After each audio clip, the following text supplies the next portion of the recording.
से जुड़ी हुई बड़ी जानकारी सामने आ रही है, जहां कचरे के निपटारे को लेकर आज हाईकोर्ट में सुनवाई।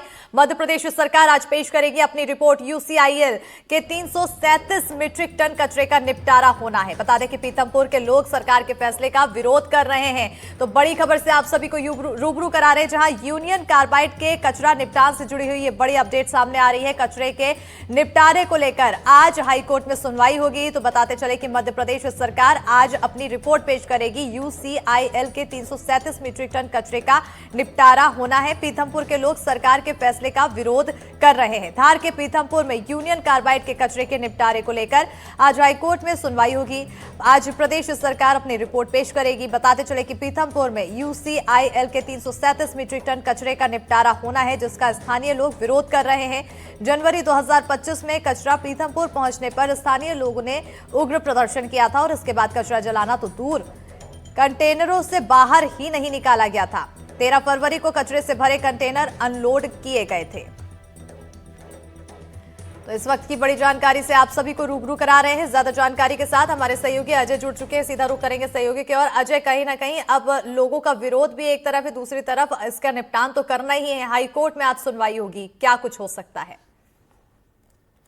देखिए, बिल्कुल अस्मिता, ना सिर्फ हाईकोर्ट में सुनवाई होनी है कचरे के निष्पादन को लेकर, जिस तरीके से लगातार पीथमपुर में विरोध की तस्वीरें आपने और हमने टेलीविजन स्क्रीन पर देखी, उसके बाद अब 337 मीट्रिक टन जो कचरा है उसके निस्तारण को लेकर हाईकोर्ट में सुनवाई होनी है। यूनियन कार्बाइड कचरे को लेकर सरकार पहले ही आम लोगों में सहमति बनाने को लेकर काफी अरसे से अभियान चला रही है और इस अभियान का ही नतीजा है कि लोग जो है वो सरकार की दलीलों से सहमत नहीं थे, लेकिन फिर भी सरकार ने इस पूरे मामले पर कोर्ट को लोगों की जनभावना से अवगत कराया। उसके बाद पूरे मामले पर जो है कचरे के निपटारे और उसके निस्तारण को लेकर जो काम था वो अलग अलग स्तर पर किए जाने की कवायद थी कलेक्टरों ने, और इसके अलावा संभाग आयुक्त ने अलग अलग स्तर पर बैठकें की। यूसीआईएल के 337 मीट्रिक टन कचरा है जो उसका निपटारा होना, पीथमपुर के लोग सरकार के फैसले का विरोध लगातार करते आए हैं।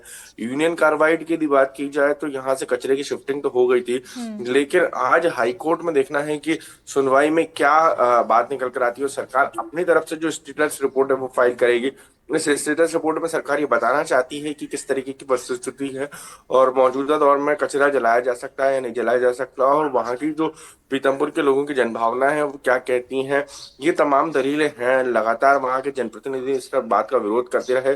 सरकार ने बहुत कोशिशें की, तमाम दिग्गज मंत्रियों को मैदान में उतारा, उनके साथ बैठकें करवाई और सरकार आखिरी तक कोशिश करती रही कि इस पूरे मामले पे आम लोगों की सहमति बना ली जाए, ताकि कचरे का बेहतर तरीके से ना सिर्फ निष्पादन किया जा सके बल्कि जो कवायद सरकार करने वाली थी वो पूरी हो सके तय वक्त पे। बिल्कुल अजय, क्योंकि कोशिशें तो बहुत की गई लोगों को समझाने की, लेकिन लोग नहीं समझ पा रहे। लोगों को डर है और उनका डर होना लाजमी भी है, लेकिन सरकार ने आखिर क्या सोच रखा है? क्या कहना है सरकार की तरफ से कि यहाँ निष्पादन होगा तो क्यों परेशानी नहीं होगी?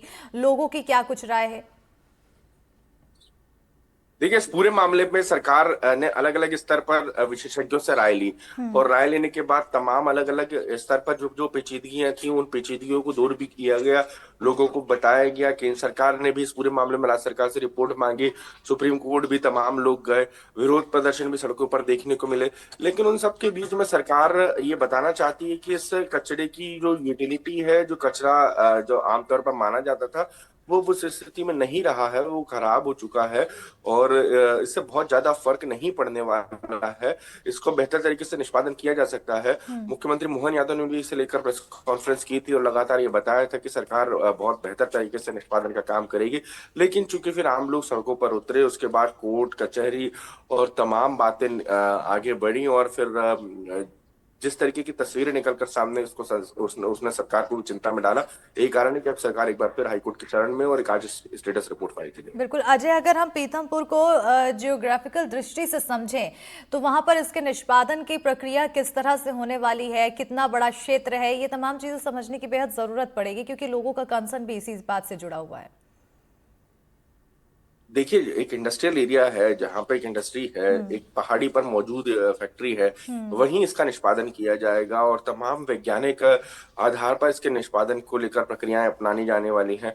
तो ये तमाम कवायदें जो हैं वो फैक्ट्री इंडस्ट्री के हिसाब से बता दी गई हैं और लोगों विषय विशेषज्ञों की मौजूदगी में होगी। वहां पर तमाम सरकार के अधिकारी मौजूद रहेंगे और केंद्रीय pollution board, state pollution control board, वो तमाम अधिकारियों ने इन सब बातों का जायजा ले लिया है कि कितना फर्क पड़ना है, कितना नहीं पड़ना है, कितनी परेशानी होगी, कितनी नहीं परेशानी होगी। और एक बार में कचरा नहीं जलाया जा रहा है। कचरा जलाए जाने को लेकर सरकार ने ये भी बताया है कि कई कई महीने में जलाया जाएगा। ऐसे करके पूरे साल भर या 2 साल में प्रक्रिया को पूरा किया जाएगा। बिल्कुल, तो कहीं ना कहीं अब सरकार ने अपनी मंशा यहाँ पर रखी तो है। बहरहाल आज सुनवाई होगी, सुनवाई में क्या कुछ दलीलें दी जाती है, उसके बाद क्या फैसला आता है, उस पर नजर बनी रहेगी। बहुत शुक्रिया अजय तमाम जानकारी देने के लिए।